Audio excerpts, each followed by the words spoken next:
Assalamualaikum warahmatullahi wabarakatuh. Saya Laina Zahra dari kelas studi VGF dengan nomor NIM 1941040, nomor absen 8. Di sini saya akan membahas tentang hukum inseminasi buatan atau bayi tabung.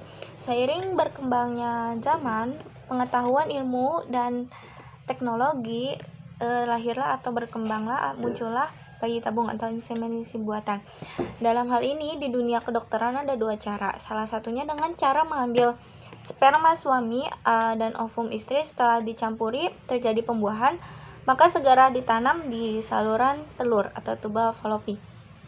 Dalam pandangan Islam, bayi tabung inseminasi buatan apabila dilakukan dengan sel sperma dan ovum suami istri sendiri dan tidak ditransfer embrionya ke dalam rahim wanita lain, termasuk istrinya sendiri yang lain bagi suami yang berpoligami, maka Islam membenarkan asal keadaan kondisi suami istri yang bersangkutan benar-benar memerlukan cara inseminasi buatan ini untuk memperoleh anak. Karena dengan cara pembuahan alami mereka tidak berhasil memperoleh anak.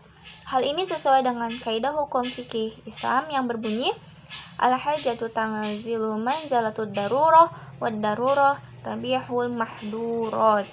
Hajat, kebutuhan yang penting itu diperlakukan seperti dalam keadaan terpaksa. Padahal keadaan darurat atau terpaksa itu membolehkan melakukan hal-hal yang terlarang. Sebaliknya, kalau inseminasi buatan itu dilakukan dengan bantuan donor sperma atau ovum, maka diharamkan. Hukumnya sama dengan zina. Dan sebagai akibat hukumnya, anak hasil inseminasi tersebut tidak sah dan nasabnya hanya berhubungan dengan ibu yang melahirkannya. Dalil-dalil yang dapat dijadikan sebagai dasar hukum untuk mengharamkan inseminasi buatan dengan cara donor, salah satunya termaktub dalam surat At-Tin ayat 4 yang artinya, sesungguhnya kami telah menciptakan manusia dalam bentuk yang sebaik-baiknya. Dan ada hadis yang berbunyi, ayyuhalul amuru ayyu'minuna billahi wal yaumil akhir ayyusqaya ma'ahu zar'an ghairuh. Tidak halal bagi seseorang yang beriman dan pada Allah dan hari akhir menyiramkan airnya pada tanaman orang lain. Dengan hadis ini, para ulama mazhab sepakat mengharamkan seseorang mengawini atau melakukan hubungan seksual dengan wanita hamil dari orang yang mempunyai ikatan perkawinan yang sah. Pada zaman imam-imam mazhab, masalah bayi tabung ini belum muncul sehingga tidak memperoleh fatwa hukum langsung dari beliau-beliau.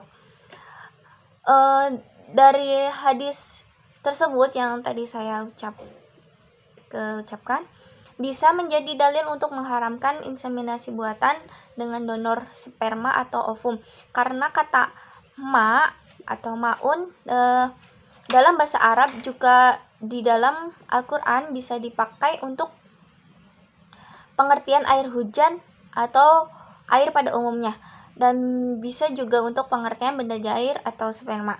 Sedangkan kaidah hukum fikih Islam berbunyi daru al-mufasadu muqaddamu ala jalbil muswalih. Artinya menghindari mudarat atau bahaya harus didahulukan atas mencari atau menarik maslahah. Dan dalam bayi tabung ini kita menemukan banyak mudorotnya daripada maslahahnya. Maslahahnya kita bisa membantu pasangan suami istri yang keduanya atau salah satunya itu ada hambatan alami sehingga menghalangi bertemunya sel sperma dengan sel telur. Madorotnya itu lebih besar, antara lain pencampuran nasab. Padahal dalam Islam sangat menjaga kesucian atau kehormatan kelamin dan kemurnian nasab. Yang kedua, pertentangan dengan sunatullah atau hukum alam. Yang ketiga itu inseminasi pada hakikatnya sama dengan prostitusi atau zina, karena terjadi pencampuran sperma dengan ovum tanpa perkawinan yang sah. Dan kehadiran anak hasil inseminasi buatan ini bisa menjadikan sumber konflik di dalam rumah tangga, terutama bayi tabung dengan bantuan donor merupakan anak yang sangat unik dan bisa berbeda sekali bentuknya dalam segi fisik ataupun karakter mental si anak dengan bapak ibunya. Mungkin, dan yang terakhir, bayi tabung tanpa proses kasih sayang yang alami, terutama bagi bayi tabung lewat ibu titipan yang harus menyerahkan bayinya kepada pasangan suami istri yang punya benihnya sesuai dengan kontrak. Tidak terjalin hubungan keibuan antara anak dengan ibunya secara alami. Mengenai status anak hasil inseminasi dengan donor sperma atau ovum, menurut hukum Islam adalah tidak sah dan statusnya sama dengan anak hasil prostitusi. Mungkin itu saja dari saya, kurang lebihnya mohon maaf. Wassalamualaikum warahmatullahi wabarakatuh.